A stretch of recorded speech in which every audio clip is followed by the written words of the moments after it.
hampir sesat. Ku pandang Tuhanku penebus dosa. Ku teguh sebab Dia dekat. Tiap langkahku ku tahu yang Tuhan pimpin ke tempat tinggiku dihantarnya. Hingga sekali nanti aku tiba di rumah Bapa, surga yang bakal. Tiap langkahku ku tahu yang Tuhan pimpin ke tempat tinggiku dihantarnya. Hingga sekali nanti aku tiba di rumah Bapa, surga yang bakal. Di rumah Bapa, surga yang bakal.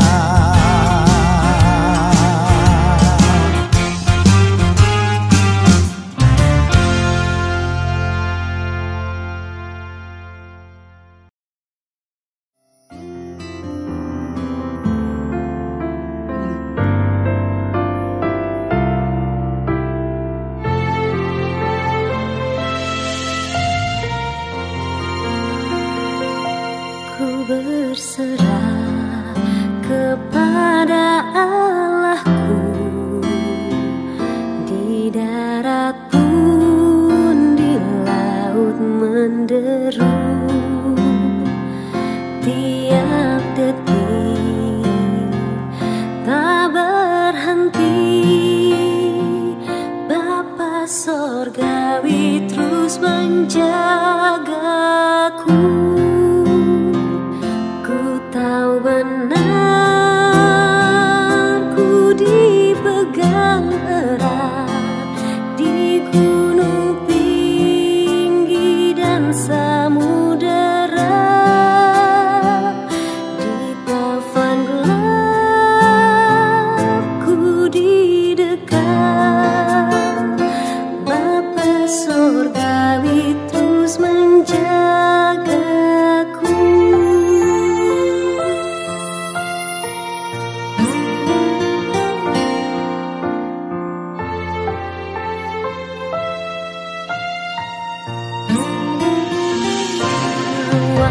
Di taman dihiasinya, elang di langit pun dipimpinnya.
Bila tiada rela sujud dan syukur,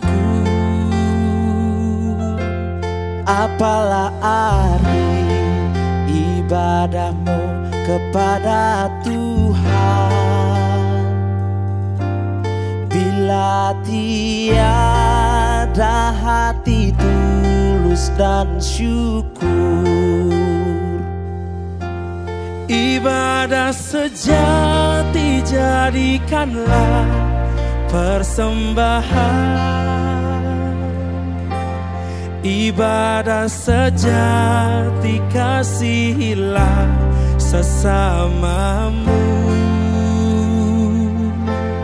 Ibadah sejati yang berkenan bagi Tuhan,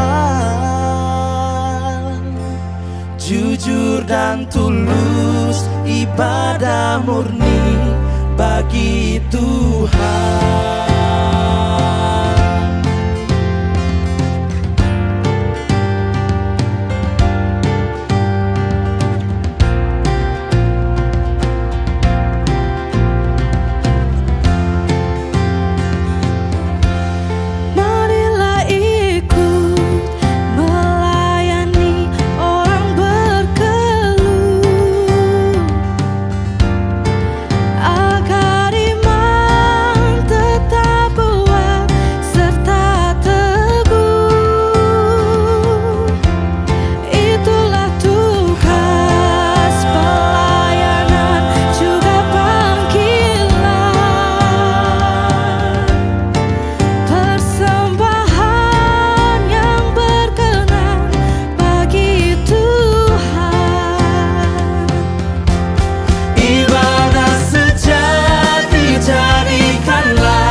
Ibadah sejati kasihilah sesamamu. Ibadah sejati yang berkenan bagi Tuhan, jujur dan tulus, ibadah murni bagi Tuhan.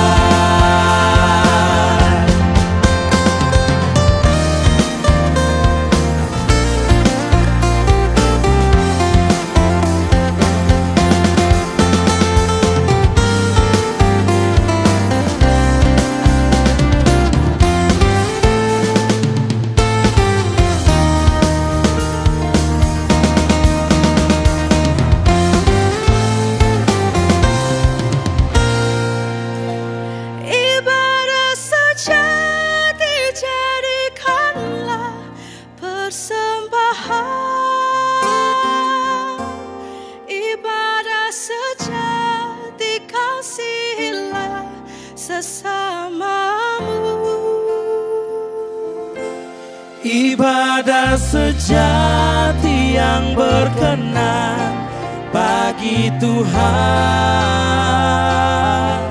jujur dan tulus, ibadah murni bagi Tuhan.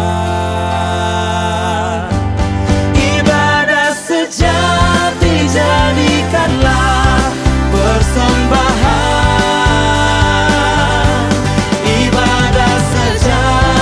Kasihilah sesamamu. Ibadah sejati yang berkenan bagi Tuhan, jujur dan tulus, ibadah murni bagi Tuhan, jujur dan tulus, ibadah murni bagi Tuhan, jujur dan tulus, ibadah murni bagi Tuhan.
Bila jalanku hampir sesat, ku pandang Tuhanku penebus dosa. Ku teguh sebab Dia dekat tiap langkahku. Ku tahu yang Tuhan pimpin ke tempat tinggiku dihantarnya, hingga sekali nanti aku tiba di rumah Bapa sorga yang bakal. Tiap langkahku ku tahu yang Tuhan pimpin ke tempat tinggiku dihantarnya, hingga sekali nanti aku tiba di rumah Bapa sorga yang bakal. Di rumah Bapa sorga yang bakal.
Apalah arti ibadahmu kepada Tuhan bila tiada rela sujud dan syukur? Apalah arti ibadahmu kepada Tuhan bila tiada hati tulus dan syukur? Ibadah sejati jadikanlah persembahan Ibadah sejati kasihilah sesamamu.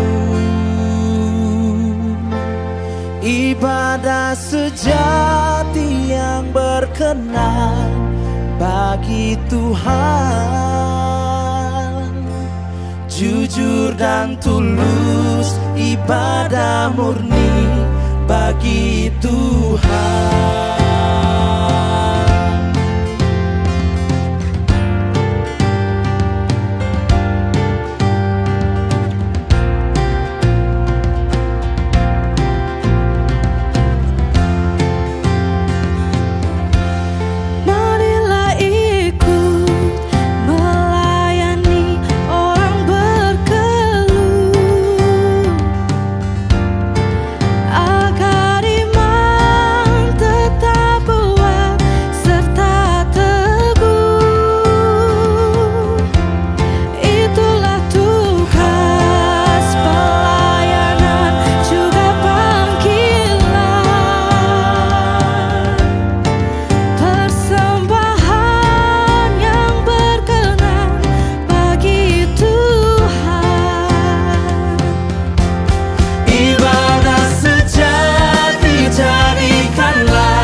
Ibadah sejati kasihilah sesamamu. Ibadah sejati yang berkenan bagi Tuhan, jujur dan tulus, ibadah murni bagi Tuhan.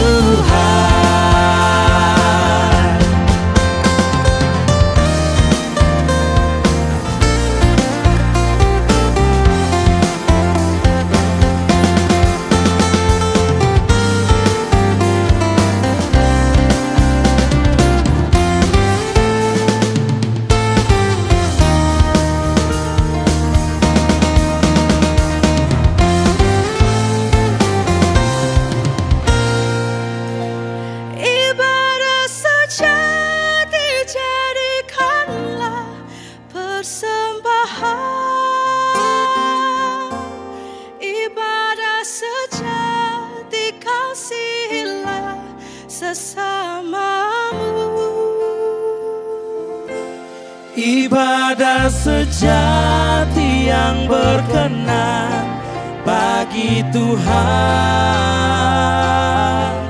jujur dan tulus, ibadah murni bagi Tuhan. Ibadah sejati jadikanlah persembahan.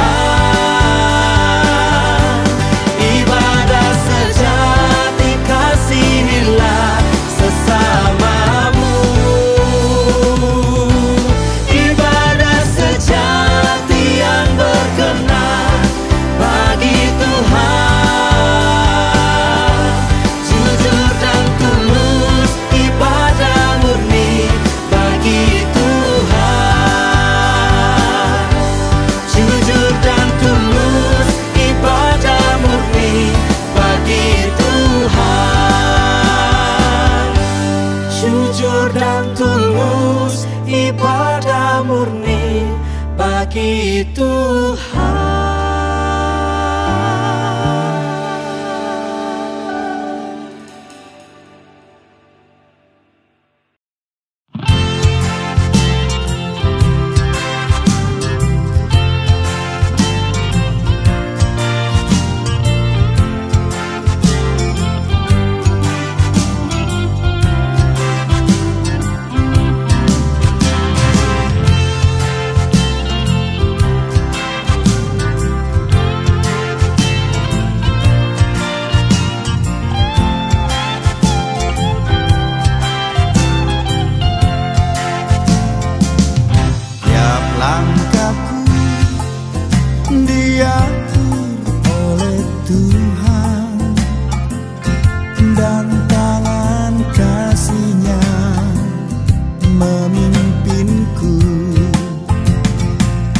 Di tengah badai dunia hatiku tetap tenang teduh. Tiap langkahku ku tahu yang Tuhan pimpin ke tempat tinggiku dihantarnya. Hingga sekali nanti aku tiba di rumah Bapa sorga yang bakar.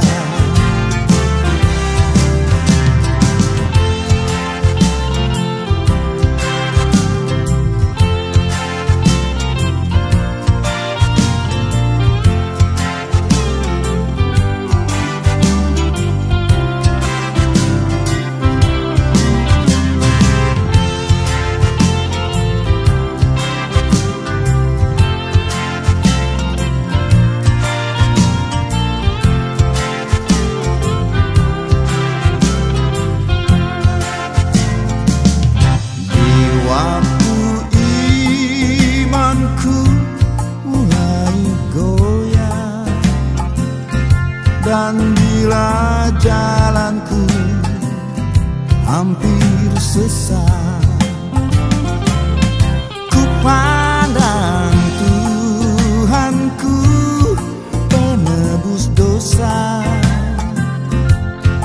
Ku teguh sebab Dia dekat. Tiap langkahku ku tahu yang Tuhan pimpin ke tempat tinggiku dihantarnya. Hingga sekali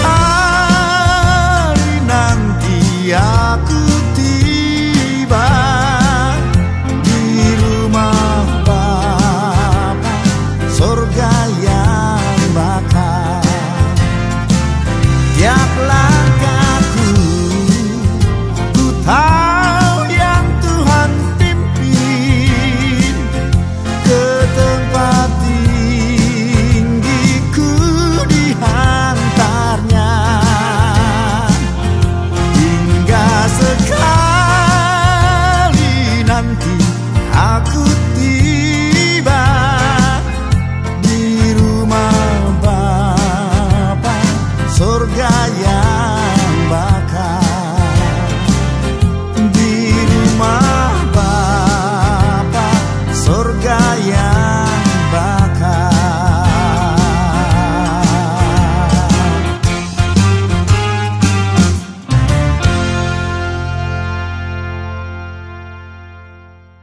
Shalom, selamat siang Bapak Ibu dan saudara-saudara semua.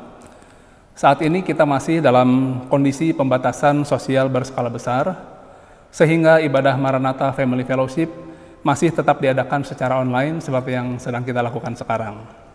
Saya Willy dari Fakultas Seni Rupa dan Desain, dan saat ini kita berada di base camp kami di Gedung B lantai 4, Universitas Kristen Maranatha. Saya akan menemani Bapak Ibu dan saudara-saudara dalam Maranatha Family Fellowship hari ini Jumat 7 Agustus 2020 dengan tema kemenangan atas kekhawatiran. Firman Tuhan saat ini akan dilayani oleh Bapak Pendeta Yohanes Bambang Mulyono MTH. Namun sebelumnya, mari bersama-sama menyiapkan hati kita di dalam doa. Tuhan Allah Bapa yang tahta dalam kerajaan Surga Kudus yang kami kenal dalam nama Yesus Kristus, kami mengucap syukur untuk kasih-Mu ya Bapa, sehingga kami masih dapat menjalankan ibadah pada siang hari ini, meski tidak dalam perhimpunan yang berjumpa satu sama lain secara ragawi, namun kami masih bisa berjumpa secara online ya Tuhan, seperti saat ini. Dan kami bersyukur untuk kasih Tuhan yang memberikan kepada kami kesempatan untuk bersama-sama memuji memuliakan nama Tuhan, serta mendengarkan dan merenungkan firman Tuhan yang akan disampaikan oleh hamba-Mu Bapak Pendeta Yohanes. Kami serahkan ya Tuhan, hamba-Mu ya Tuhan, seluruh yang terlibat dalam ibadah pada siang hari ini Tuhan, semua talenta yang dipakai agar Tuhan berkati, Tuhan urapi, dan segala nyanyian yang kami nyanyikan, biarlah itu semuanya hanya untuk memuliakan nama-Mu saja ya Bapa. Kami serahkan jalannya ibadah dari awal, pertengahan hingga akhir ya Tuhan, serta firman Tuhan yang akan disampaikan ya Bapa, kiranya dapat menjadi benih yang tertabur di dalam hati kami semua ya Bapa. Inilah doa kami yang jauh dari balas sempurna ya Tuhan, yang kami panjatkan dalam nama Yesus Kristus, Juru Selamat kami yang hidup. Amin. Bapak, Ibu, Saudara-saudara, sebelum mendengar firman Tuhan, mari bersama-sama menaikkan pujian. Kita serahkan kekhawatiran kita kepada Tuhan melalui lagu dari Kidung Jemaat 417 ayat 1 dan 2, serahkan pada Tuhan.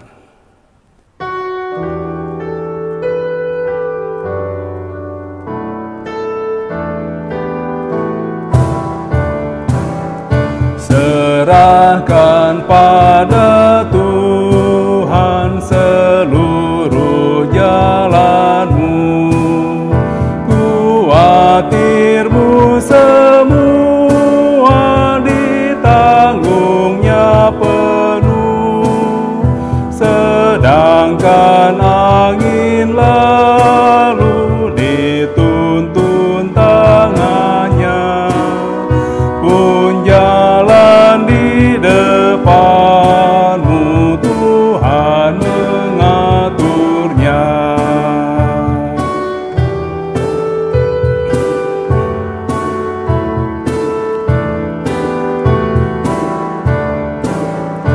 Hendaklah kau percaya kepada Tuhanmu, niscaya kau bahagia, kerjamu pun teguh, usahamu sendiri takkan menolongmu.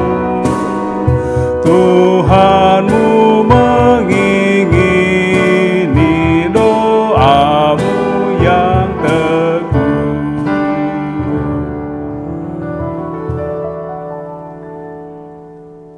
Salam sejahtera bagi setiap kita, dimanapun saudara-saudara berada. Kita akan bersama menaikkan doa untuk pemberitaan firman Tuhan. Mari kita bersama berdoa. Bapa yang Maha Baik, kami datang ke hadirat Tuhan, di mana kami telah 4 bulan berada di dalam situasi penyebaran COVID-19, dan sampai saat ini belum ada tanda-tanda berakhir. Bahkan penyebarannya makin meluas. Tetapi kami ingin menempatkan diri kami di hadapan Tuhan sebagai insan yang berada di dalam pemeliharaan Tuhan. Itulah dasar iman kami, percaya akan pemeliharaan Tuhan, Providentia Dei. Oleh karena itu Bapa, letakkan dan anugerahkan iman di dalam hati kami masing-masing, supaya kami dapat hidup di dalam iman. Kami tahu bahwa hidup di dalam iman bukanlah perkara yang mudah, tetapi kami juga percaya bahwa anugerah Allah memampukan kami untuk beriman di tengah-tengah kesulitan, persoalan, dan masalah. Manakala kami jauh dari iman dan menutup pada pintu anugerah dari Tuhan, kami akan hidup di dalam kekhawatiran, di dalam kecemasan. Tuhan, mampukanlah kami oleh karena pertolongan dan kuasa dari Tuhan, hidup dalam kemenangan, mengatasi kecemasan yang merusak.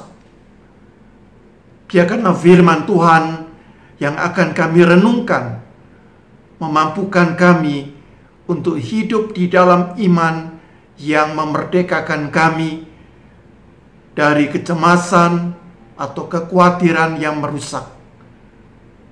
Kami menyerahkan seluruh pemberitaan firman Tuhan di dalam kuasa-Mu, di dalam penyertaan Tuhan. Kami berdoa dalam nama Tuhan Yesus Kristus. Amin. Nah, saudara-saudara, kita akan bersama merenungkan firman Tuhan dari 1 Yohanes pasal 4 ayat 16 sampai dengan ayat 21. Kita akan membaca 1 Yohanes pasal 4 ayat 16 sampai dengan ayat 21. Tema yang akan kita renungkan adalah kemenangan atas kekhawatiran. Demikian firman Tuhan. Kita telah mengenal dan telah percaya akan kasih Allah kepada kita. Allah adalah kasih. Dan barang siapa tetap berada di dalam kasih, ia tetap berada di dalam Allah, dan Allah di dalam dia. Dalam hal inilah kasih Allah sempurna di dalam kita, yaitu kalau kita mempunyai keberanian percaya pada hari penghakiman, karena sama seperti dia, kita juga ada di dalam dunia ini. Di dalam kasih tidak ada ketakutan. Kasih yang sempurna melenyapkan ketakutan. Sebab ketakutan mengandung hukuman, dan barang siapa takut, ia tidak sempurna di dalam kasih. Kita mengasihi karena Allah lebih dahulu mengasihi kita. Jikalau seorang berkata, "Aku mengasihi Allah," dan ia membenci saudaranya, maka ia adalah pendusta. Karena barang siapa tidak mengasihi saudaranya yang dilihatnya, tidak mungkin mengasihi Allah yang tidak dilihatnya. Dan perintah ini kita terima dari Dia. Barang siapa mengasihi Allah, ia harus juga mengasihi saudaranya. Nah, saudara-saudara yang dikasihi oleh Tuhan, untuk tema yang akan kita renungkan, kemenangan atas kekhawatiran, saya ingin melandaskannya pada ayat yang ke-18. Demikian, di dalam kasih tidak ada ketakutan. Kasih yang sempurna melenyapkan ketakutan. Sebab ketakutan mengandung hukuman, dan barang siapa takut, ia tidak sempurna di dalam kasih. Saudara-saudara yang dikasihi oleh Tuhan, ungkapan yang paling fundamental untuk menggambarkan, untuk mendeskripsikan realitas kehidupan dari zaman ke zaman, termasuk pada masa kini, dapat dinyatakan dengan kata kekhawatiran. Saudara-saudara, mengapa saya mengatakan demikian? Karena hampir di antara kita tidak ada yang tidak khawatir akan masalah yang terjadi dan hari esok. Coba siapa di antara Bapak Ibu yang tidak pernah khawatir? Bahkan saudara-saudara, banyak orang yang hidup tiap-tiap hari di dalam kekhawatiran. Karena itu, kalau kita cermati, makna rasa khawatir lebih luas dan mendalam daripada rasa takut. Ada perbedaan yang esensial, khawatir dan takut. Sebab makna perasaan takut berkaitan dengan suatu bahaya yang jelas dan konkret. Misalnya, kita sekarang wajib takut dengan bahaya penyebaran penyakit virus COVID-19 ini. Kita harus takut. Karena itu kita harus mengikuti protokol kesehatan. Berbeda dengan perasaan khawatir. Khawatir di sini anxiety akan muncul dan selalu muncul walau tidak selalu terlihat bahaya yang tampak kasat mata itu. Jadi kita bisa khawatir walaupun tidak ada bahaya. Karena itu saudara-saudara, hakikat kekhawatiran atau kecemasan sesungguhnya bersifat eksistensial. Artinya apa? Artinya setiap orang akan mengalami kecemasan melakukan sesuatu yang menantang atau baru pertama kali. Dalam konteks ini sangat wajar kita mengalami kecemasan saat menghadapi ujian, mengemudikan mobil pertama kali. Seorang calon pendeta yang pertama kali berkhotbah pasti dia khawatir. Suami yang sedang menunggu istri yang melahirkan dan sebagainya. Tetapi saudara-saudara yang dikasihi oleh Tuhan, akan menjadi masalah ketika kecemasan itu menjadi sesuatu yang sangat berlebihan. Menjadi kecemasan yang negatif, kecemasan yang merusak. Mengapa disebut merusak? Karena faktor pemicu yang seharusnya itu kelihatan itu walau sudah tidak ada, namun terus-menerus seseorang dicengkram oleh perasaan cemas. Dia terus cemas tanpa alasan yang jelas, tanpa sesuatu yang rasional, tanpa sesuatu yang faktual. Nah, problem inilah yang akan kita bahas, yaitu kekhawatiran atau kecemasan yang negatif dan merusak. Jadi judul yang perlu ditekankan di dalam firman Tuhan pada hari ini adalah kemenangan atas kekhawatiran yang merusak. Saudara-saudara yang dikasihi oleh Tuhan, seorang teologi Jerman yang sangat terkenal namanya Paul Tillich, dalam bukunya yang berjudul Systematic Theology jilid yang kedua, Paul Tillich menyatakan yaitu bahwa perasaan khawatir yang mendasar dalam kehidupan pribadi setiap orang dapat dibagi menjadi dua bagian utama. Yang pertama adalah ketiadaan yang absolut, dan yang kedua adalah ketiadaan yang relatif. Lalu apakah yang dimaksudkan dengan ketiadaan yang absolut? Jadi setiap orang akan mengalami ketiadaan yang absolut saat dia menghadapi kematian. Nanti pada saatnya tiap-tiap kita mempunyai waktunya menghadapi ketiadaan absolut, yaitu peristiwa kematian.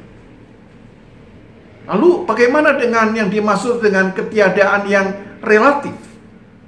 Ketiadaan yang relatif adalah saat seseorang dikuasai oleh perasaan putus asa saat dia menghadapi berbagai masalah, tekanan, kehilangan sesuatu yang berharga, misalnya pekerjaan, orang-orang yang dia cintai, atau dia kehilangan bagian dalam yang penting yaitu kesehatan. Maka kalau dia sampai dia menghadapi dengan putus asa yang berkepanjangan, inilah bentuk dari ketiadaan yang relatif. Nah, saudara-saudara, dalam kedua realitas tersebut di atas, sesungguhnya tidak ada seorang pun yang bisa menghindarinya.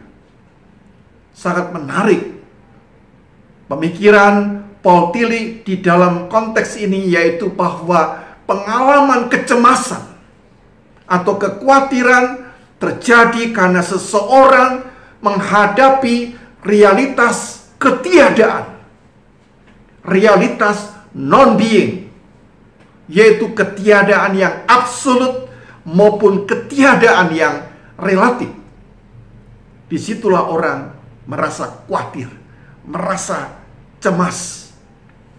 Saudara-saudara yang dikasihi oleh Tuhan, pertanyaan yang mendasar adalah Mengapa setiap manusia harus mengalami kecemasan atau kekhawatiran yang berlebihan saat dia menghadapi realitas ketiadaan? Ini bagi orang yang rasional bisa merupakan sebuah persoalan. Mengapa kita harus cemas dan khawatir berlebihan? Sebab bagi seorang yang rasional, realitas ketiadaan, baik realitas yang sifatnya absolut maupun realitas yang sifatnya ketiadaan yang relatif, seharusnya setiap orang mampu menghadapinya tanpa harus terlalu cemas atau terlalu khawatir. Karena ketiadaan ini adalah realitas. Seorang yang dianggap mempunyai kemampuan rasional yang tinggi, dianggap ini sesuatu yang biasa. Nah, saudara-saudara yang dikasihi oleh Tuhan, tapi kita kan bukan hanya makhluk yang murni rasional. Dalam hal ini saya diingatkan akan kata-kata Tuhan Yesus di Matius 6 ayat 34. Di mana Tuhan Yesus berkata, sebab itu janganlah kamu khawatir akan hari besok. Karena hari besok mempunyai kesusahannya sendiri. Kesusahan sehari cukuplah untuk sehari. Jadi dari kata-kata Tuhan Yesus ini mau mengatakan apa? Yaitu bahwa kita boleh cemas, tapi seharusnya proporsional saja. Kesusahan sehari cukuplah untuk sehari. Kekhawatiran itu secukupnya saja. Tetapi saudara-saudara, dalam prakteknya kita sering terus-menerus hidup dalam kecemasan atau kekhawatiran. Kita mengetahui bahwa setiap orang pasti akan mati, setiap orang akan mengalami persoalan, tekanan, kehilangan semua hal yang dimiliki. Nah, menurut Paul Tillich, semua pengalaman akan ketiadaan, akan realitas non-being itu menjadi tidak dapat diatasi adalah karena manusia berada di dalam situasi keterasingan. Manusia sering terasing dengan dirinya sendiri. Man against himself. Manusia di dalam batinnya seringkali menghadapi konflik. Nah, menarik saudara-saudara, kata keterasingan itu kalau kita lihat di dalam bahasa Inggris dipakai kata estrangement. Estrangement. Yang biasanya diterjemahkan menjadi kata alienasi. Alienasi. Jadi manusia mengalami alienasi dengan dirinya. Karena seseorang mengalami keterasingan atau alienasi, maka ia tidak sanggup menghadapi realitas ketiadaan itu. Situasi keterasingan atau alienasi tersebut merupakan pengalaman hidup manusia yang secara fundamental terputus relasinya dengan Allah. Keterputusan relasi dengan Allah tersebut merupakan situasi kejatuhan atau keberdosaan manusia. Nah, karena itu di dalam bukunya, ya, tadi yang disebutkan Systematic Theology jilid yang kedua, Paul Tillich menafsirkan kisah Kejadian pasal 3 merupakan gambaran keterputusan atau keterasingan manusia dengan Allah. Jadi jelas saudara-saudara bahwa perasaan takut atau cemas yang menguasai hidup manusia secara tidak wajar saat dia menghadapi kematian atau berbagai problem, tekanan, kegagalan, kehilangan, pada hakikatnya bersumber pada situasi keterputusan, situasi keterasingan antara manusia dengan Allah. Nah, di dalam konteks ini, secara real, makna keterputusan atau keterasingan relasi manusia dengan Allah terjadi saat kita berbuat dosa, atau saat kita melakukan pelanggaran secara etis moral. Di dalam firman Tuhan, Yesaya 59 ayat 2 berkata, "Tetapi yang merupakan pemisah antara kamu dan Allahmu ialah segala kejahatan, dan yang membuat dia menyembunyikan diri terhadap kamu, sehingga ia tidak mendengar, ialah segala dosamu."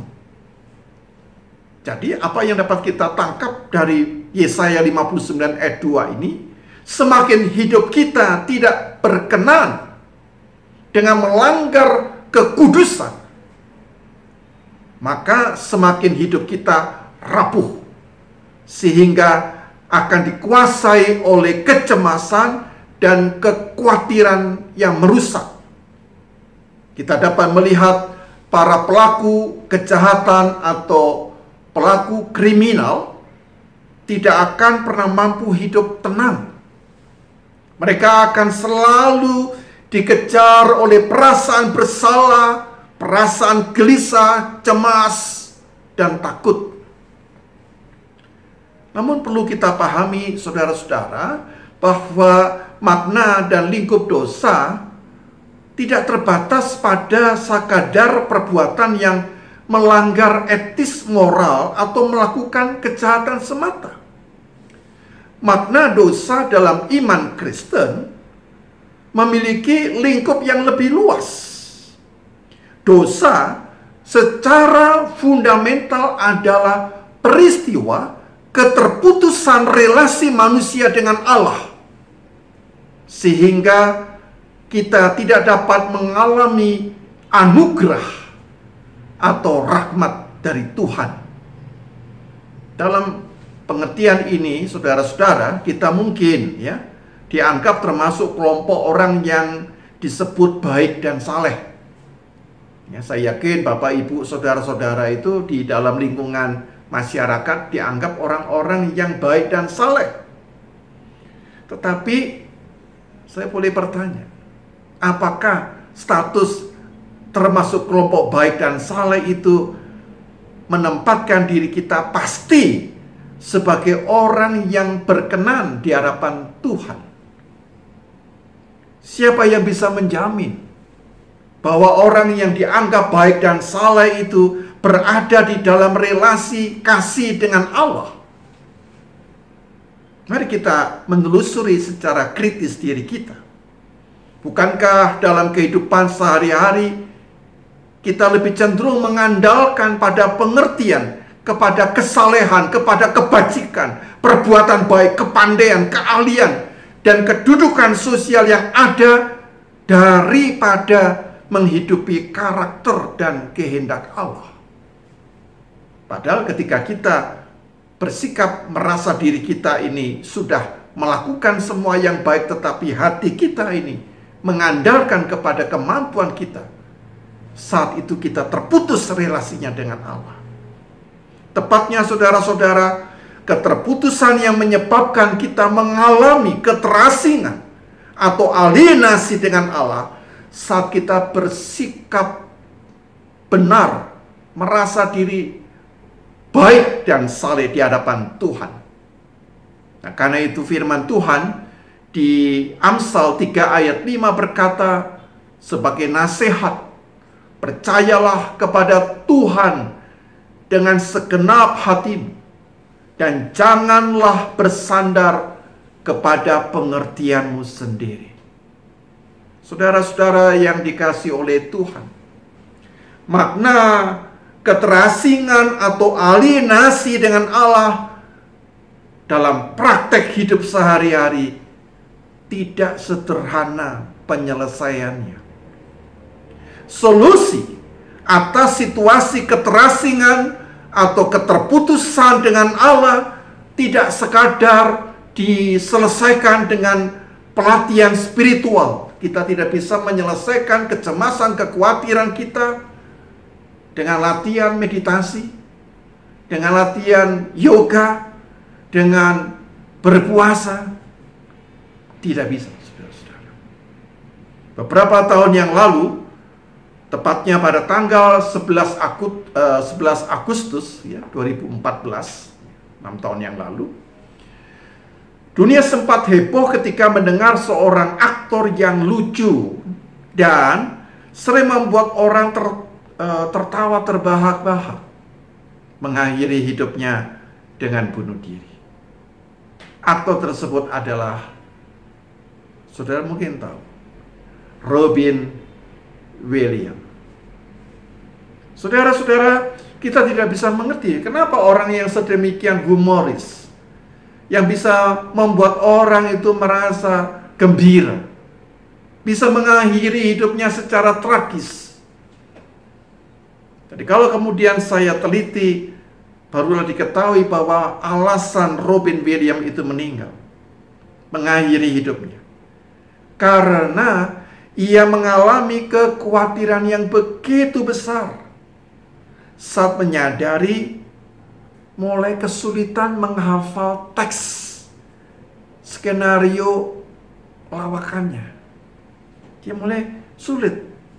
Dia merasa tidak lucu lagi. Saudara-saudara, tetapi secara medis, kesulitan Robin Williams terjadi karena penyakit neurodegeneratif, ya, neurodegeneratif yang ia derita. Nah, penyakit tersebut menggerogoti kemampuan Robin, khususnya di bagian memori atau bagian otaknya, sehingga dia mulai kesulitan untuk mengingat, untuk memorize. Jadi, alasan yang mendasar di balik tragedi itu adalah rasa cemas dan takut akan ketidakmampuannya. Sehingga Robin Williams ini merasa putus asa. Nah, di dalam keputusasaannya itu, dia memilih mengakhiri hidupnya. Saudara-saudara yang dikasihi oleh Tuhan, bahkan kekhawatiran dan kecemasan yang merusak itu juga bisa terjadi pada seorang hamba Tuhan, pada seorang pendeta. Ini sudah beberapa puluh tahun yang lalu, saudara-saudara. Seorang pendeta yang mengalami ketakutan. Ketakutan karena sesungguhnya dia tidak siap untuk diemeritasi, untuk memasuki masa pensiun. Nah, 2 hari lagi dia akan diemeritasi. Nah, saudara-saudara, tampaknya hari-hari yang dia lewati menjelang emeritasi itu merupakan satu stres yang begitu tinggi. Nah, pada malam itu ia begitu cemas sehingga semalaman tidak bisa tidur. Lebih daripada itu, perasaan cemas mencengkram dirinya. Jadi ini kecemasan yang cukup panjang, mungkin sekian bulan. Nah, malam ini adalah puncaknya, saudara. Lalu terjadi apa? Stres itu menyebabkan ekses pada lambungnya dan disfungsi pada bagian ususnya. Nah, pagi-pagi ketika istrinya membangunkan, sang pendeta ini sudah wafat. Hasil otopsi menunjukkan tingkat stres yang berlebihan. Akibatnya, saudara-saudara, pada hari ia direncanakan diemeritasi berubah menjadi ibadah tutup peti. Dengan 2 contoh tersebut di atas kita dapat melihat bahwa persoalan khawatir atau kecemasan adalah masalah yang fundamental dan eksistensial. Setiap orang yang hidupnya baik-baik saja ternyata tidak luput dari rasa cemas atau kekhawatiran yang merusak. Saudara-saudara, bukankah kita juga termasuk pada orang-orang yang seperti yang saya ceritakan? Walaupun mungkin tingkat stresnya belum sampai pada puncaknya.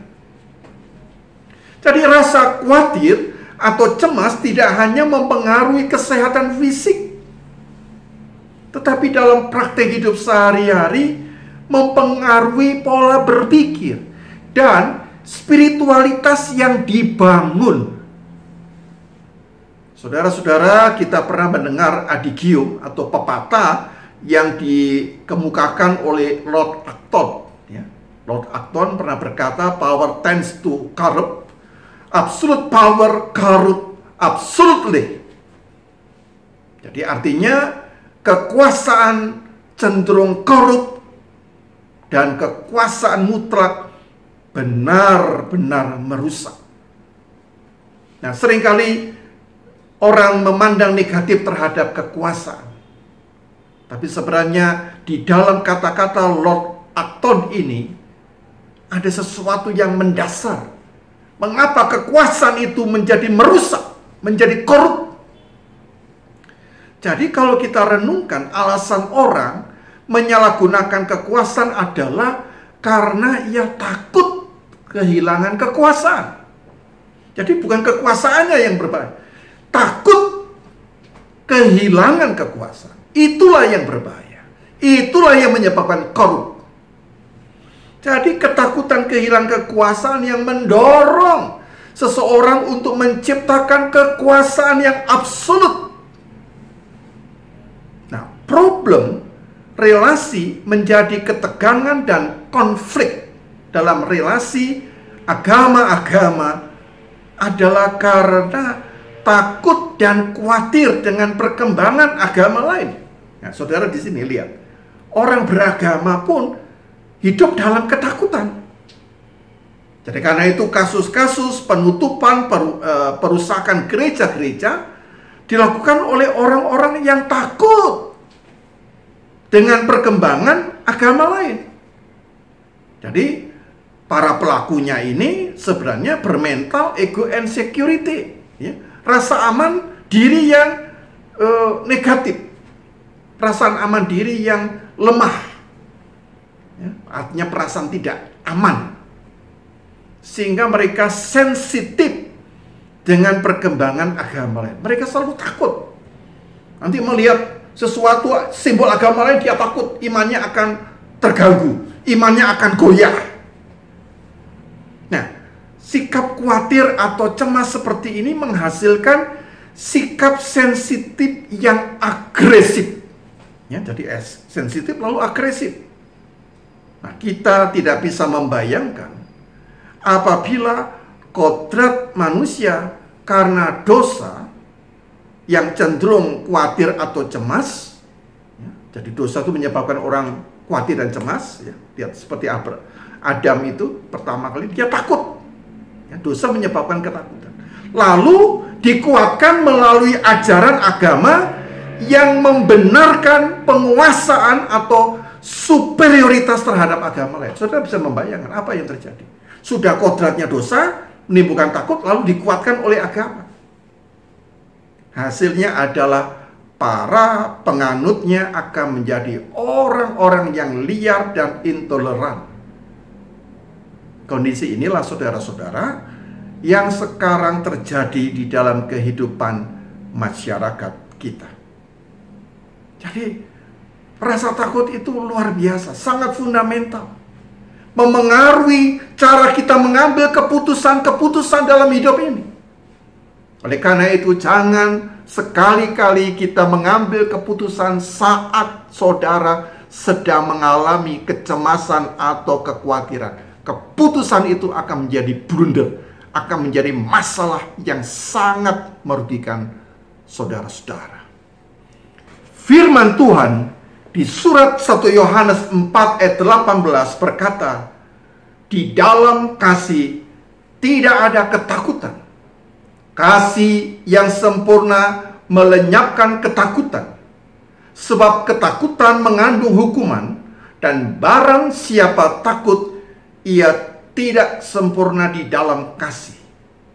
Saudara-saudara, kata-kata di dalam 1 Yohanes 4:18 ini sangat dalam dan sangat konkret. Di dalam kasih tidak ada ketakutan, Kasih yang sempurna melenyapkan ketakutan, sebab ketakutan mengandung hukuman, dan barang siapa takut ia tidak sempurna di dalam kasih. Seseorang atau sekelompok orang yang hidup dalam ketakutan merupakan manifestasi dari para pribadi yang di dalam dirinya tidak mengenal kasih. Hidup mereka sesungguhnya berada di dalam hukuman. Nah, bentuk hukumannya bagaimana? Bentuk hukuman yang dimaksudkan di sini adalah batin yang tidak pernah tenang, batin yang selalu gelisah, batin yang selalu menghadapi satu kondisi yang jauh dari damai sejahtera, sehingga akibatnya tidak mampu memproduksi ucapan dan tindakan kasih. Karena itu, saudara-saudara, seseorang atau sekelompok orang yang hidup dalam ketakutan menghasilkan perilaku yang sewenang-wenang. Mereka akan kasar, mereka berpikir negatif tentang orang lain, mereka iri hati, dan menghalalkan segala macam cara. Saudara bisa melihat dampak yang luar biasa dari kekhawatiran atau kecemasan itu.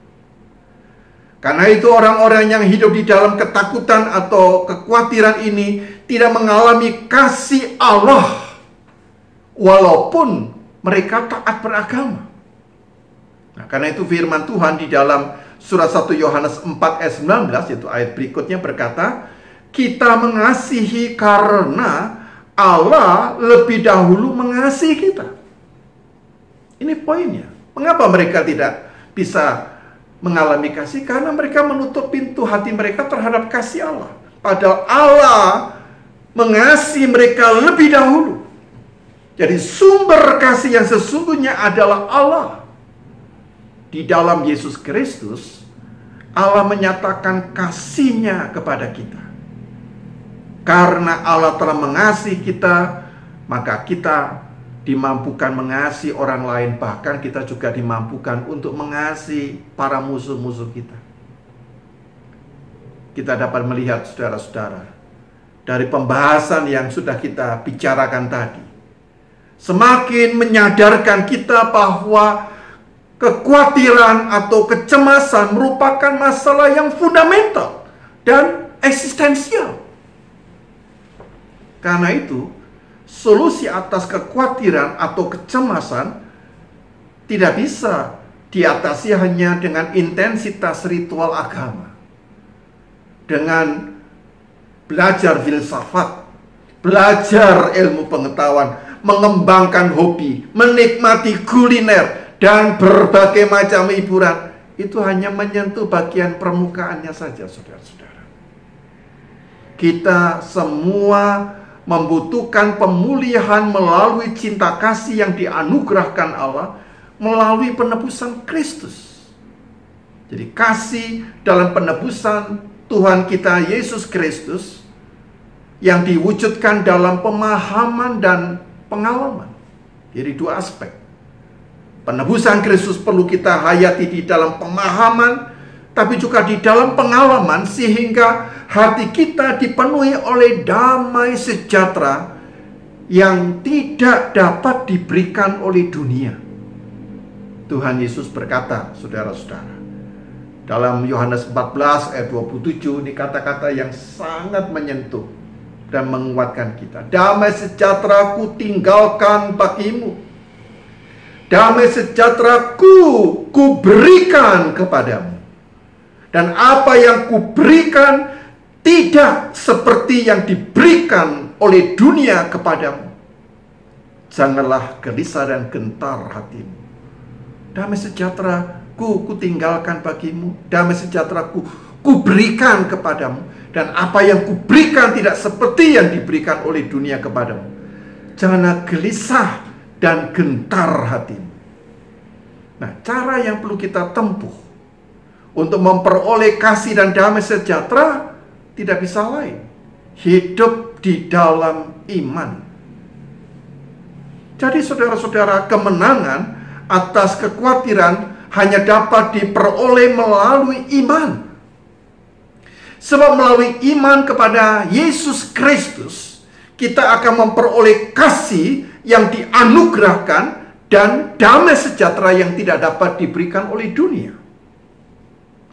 Lawan dari kekhawatiran atau kecemasan bukanlah keberanian.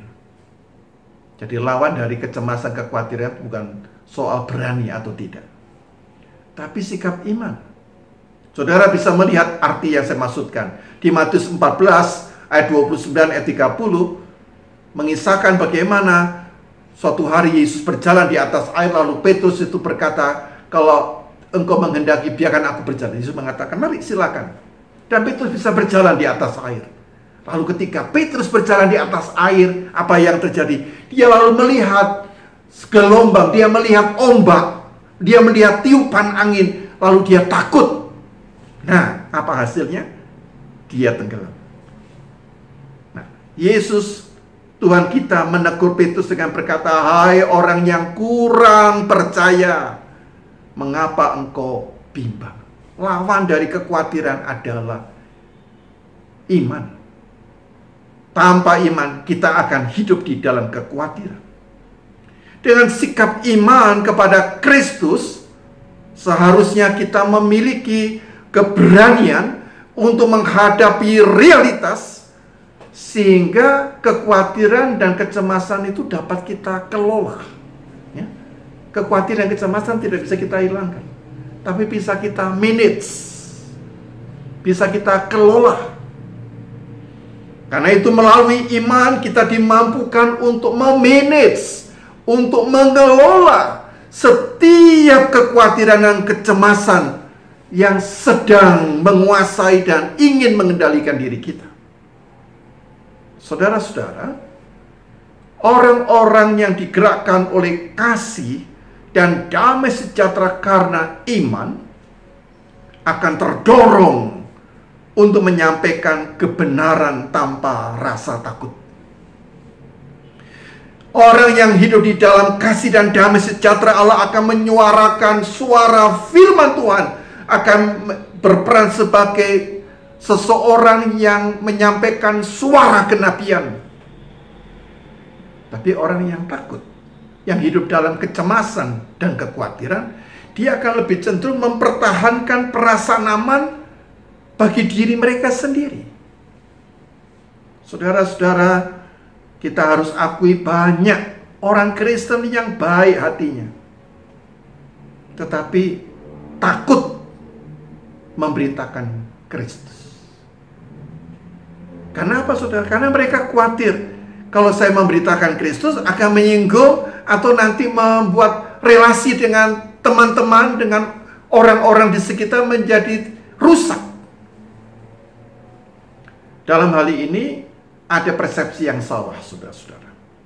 Orang yang seperti ini tidak bisa membedakan antara Kristus sebagai esensi keselamatan dan cara atau pola pendekatan yang kurang tepat. Jadi Yesus ini adalah esensi keselamatan. Lalu tinggal cara kita ini mengkomunikasikan Injil, cara kita menyampaikan Kristus. Apabila hidup kita dipenuhi oleh kasih dan damai sejahtera, kita dimampukan untuk memberitakan Kristus dengan cara yang tepat dan bijaksana. Itu pasti. Karena kita dikuasai rasa takut, cara kita menjadi salah. Sebab seluruh hidup kita sesungguhnya dikuasai oleh iman, bukan oleh kekhawatiran dan kecemasan. Pemberitaan Injil yang bijaksana didasari oleh kehidupan yang tidak dilandasi oleh kekhawatiran atau kecemasan, tetapi oleh iman. Jadi kalau ditanya mengapa gereja itu tidak tumbuh dan berkembang, karena umatnya dikuasai oleh kekhawatiran atau kecemasan. Mengapa kita tidak bisa menjalankan tugas dengan baik sebagai organ sivitas akademika, misalnya di Universitas Kristen Maranatha? Jawabannya adalah karena kita dikuasai oleh ketakutan, kekhawatiran akan hari esok. Sehingga kemampuan kreatif kita tidak bisa berjalan dengan baik. Kita dilumpuhkan oleh rasa khawatir itu. Sehingga dengan rasa khawatir yang berlebihan itu kita tidak bisa menghidupi iman yang percaya kepada pemeliharaan Tuhan, kepada providensia Dei, dan pemulihan dalam penebusan Yesus Kristus. Karena itu saudara-saudara, sebagai umat percaya, marilah kita hidup di dalam iman. Tadi diingatkan di dalam firman Tuhan 1 Yohanes 4, 18 dan 19 berkata, di dalam kasih tidak ada ketakutan. Kasih yang sempurna melenyapkan ketakutan, sebab ketakutan mengandung hukuman. Dan barang siapa takut, ia tidak sempurna di dalam kasih. Kita mengasihi karena Allah lebih dahulu mengasihi kita. Dengan kasih Allah itulah kita dapat mencapai kemenangan atas kekhawatiran yang merusak. Maukah saudara menerima kasih Allah yang memampukan kita menjadi para pemenang atas kekhawatiran atau kecemasan yang terjadi di dalam kehidupan kita? Tuhan memberkati setiap kita.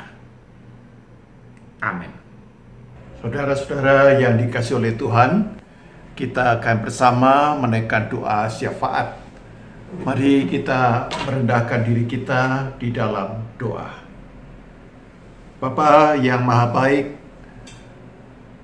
kami datang ke hadirat-Mu untuk membawa segala beban, kecemasan, kekhawatiran, kegelisahan, dan segala pergumulan kami.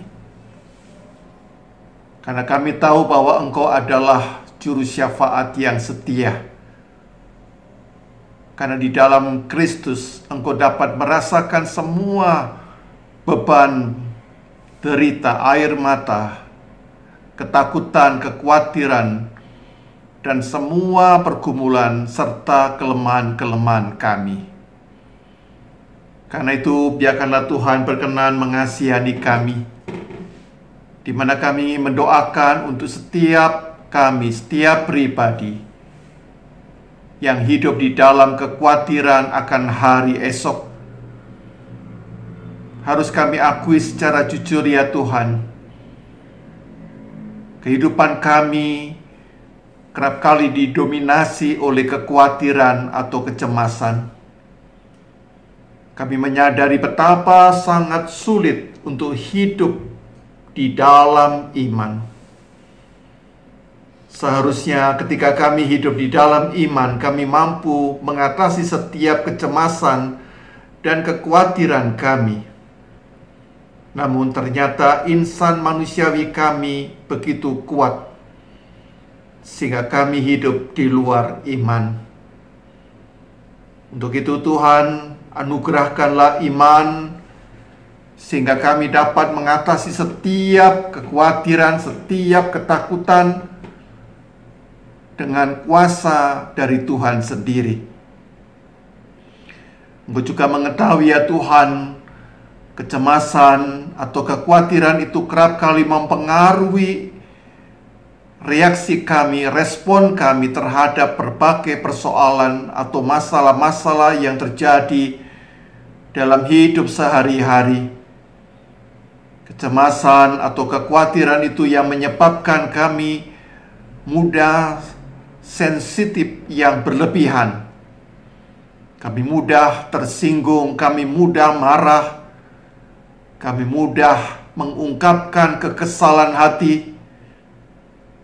Kami merasa kerap kali iri hati juga karena dirongrong oleh kekhawatiran dan kecemasan diri kami.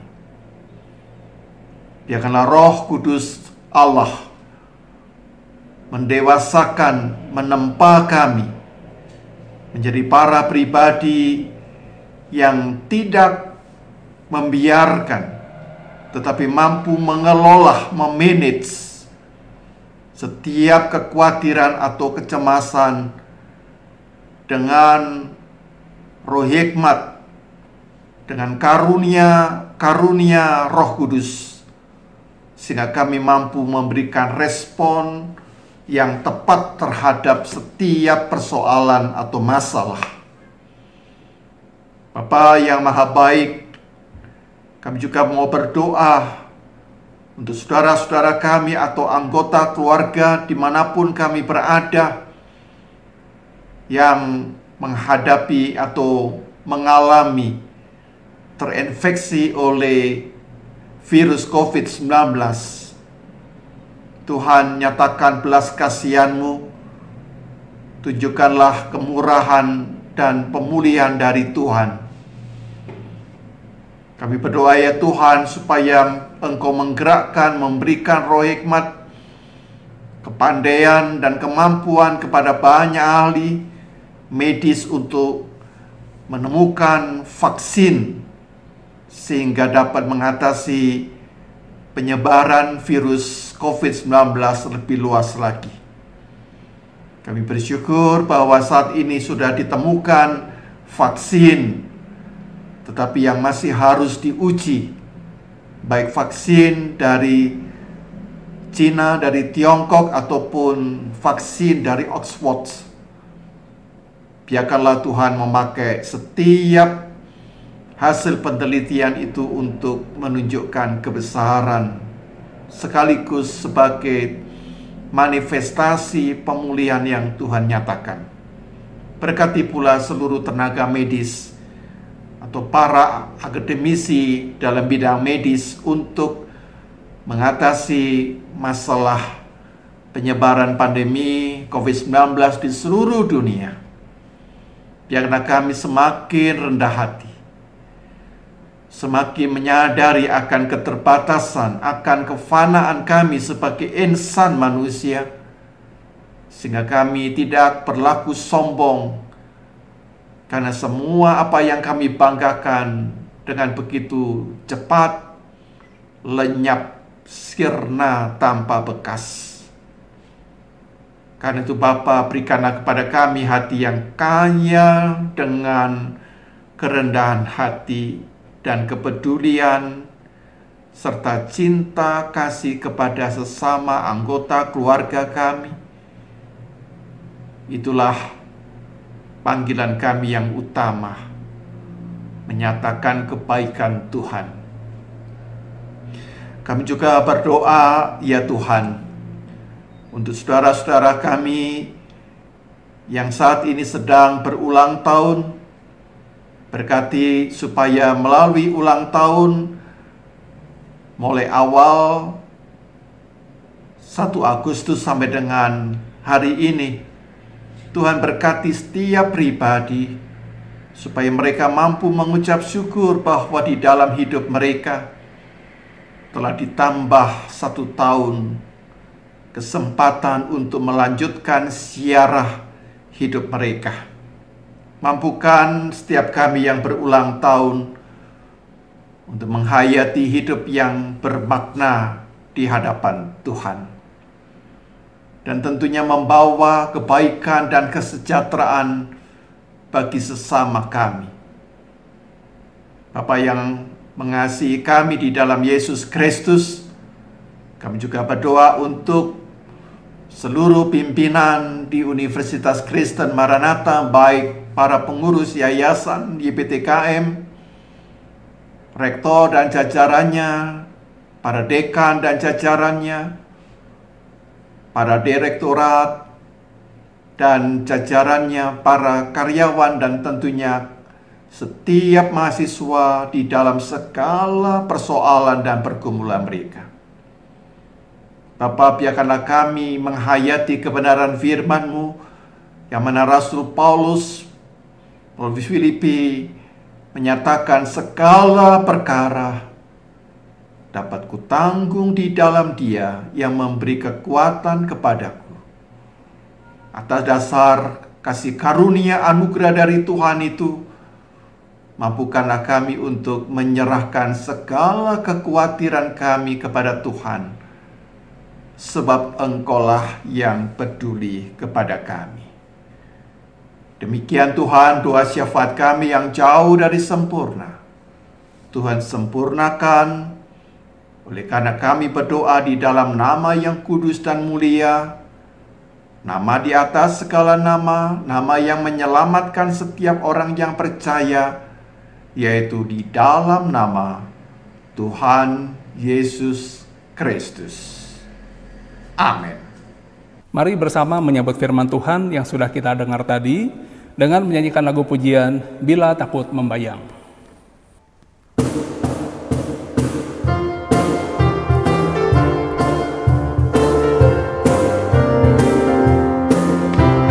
Bila takut membayang dan hatiku bimbang, pandang terus pada Tuhan, harap dan sembahyang.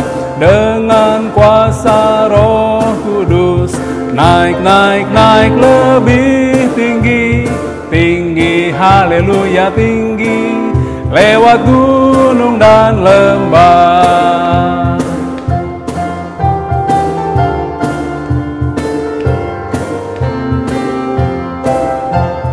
Bila takut membayang dan hatiku bimbang, pandang terus pada Tuhan, harap dan sembahyang. Dengan kuasa Roh Kudus, naik lebih tinggi, tinggi, haleluya tinggi, lewat gunung dan lembah. Tinggi, haleluya tinggi, lewat gunung dan lembah. Berkat dan pengutusan akan disampaikan oleh Bapak Pendeta Yohanes Bambang Mulyono, MTH. Saudara-saudara yang dikasihi oleh Tuhan, sekarang arahkanlah hati saudara kepada Tuhan. Biarlah kita hidup di dalam iman yang menyambut anugerah yang sudah dikaruniakan Allah di dalam penebusan Kristus. Sehingga setiap kita tidak lagi hidup di dalam kekhawatiran, tapi hidup di dalam yang bersandar kepada pertolongan dan pemeliharaan Tuhan. Mari saudara-saudara, bukalah hati saudara-saudara. Kita menyambut berkat dari Tuhan. Tuhan memberkati engkau dan melindungi engkau. Tuhan menyinari engkau dengan wajah-Nya dan memberi engkau kasih karunia. Tuhan menghadapkan wajah-Nya kepadamu dan memberi engkau damai sejahtera yang tidak dapat diberikan oleh dunia. Di dalam nama Bapa, Putra, dan Roh Kudus. Amin. Kiranya Tuhan memberkati setiap kita, dan melalui firman Tuhan ini setiap kita dikuatkan dan diteguhkan untuk hidup di dalam iman dan mampu mengatasi dan mengelola kekhawatiran atau kecemasan yang terjadi. Sampai jumpa, Tuhan memberkati setiap kita. Bapak, Ibu, saudara-saudara, terima kasih untuk keikutsertaannya dalam Maranatha Family Fellowship pada hari Jumat ini. Jangan lupa ikuti Maranatha Family Fellowship pada Jumat depan tanggal 14 Agustus 2020 dengan tema Bebas dari Belenggu Kepahitan yang akan dilayani oleh Pendeta Dr. Margi Dewana dari GPIB. Dan jangan lupa untuk mengisi evaluasi untuk Maranatha Family Fellowship semakin bertumbuh pada link yang sudah dibagikan. Sampai jumpa Jumat depan, tetap menjaga kesehatan. Tuhan Yesus memberkati.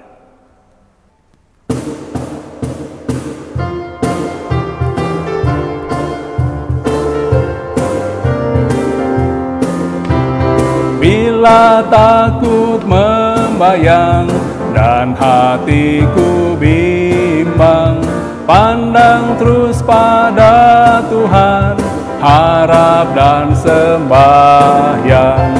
Dengan kuasa Roh Kudus, naik lebih tinggi, tinggi, haleluya tinggi, lewat gunung dan lembah.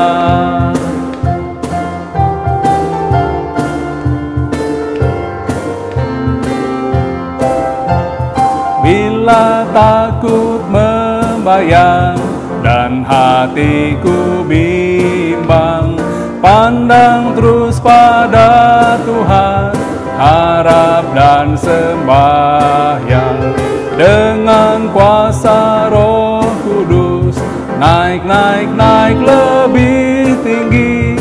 Tinggi, haleluya tinggi, lewat gunung dan lembah. Tinggi, haleluya tinggi, lewat gunung dan lembah.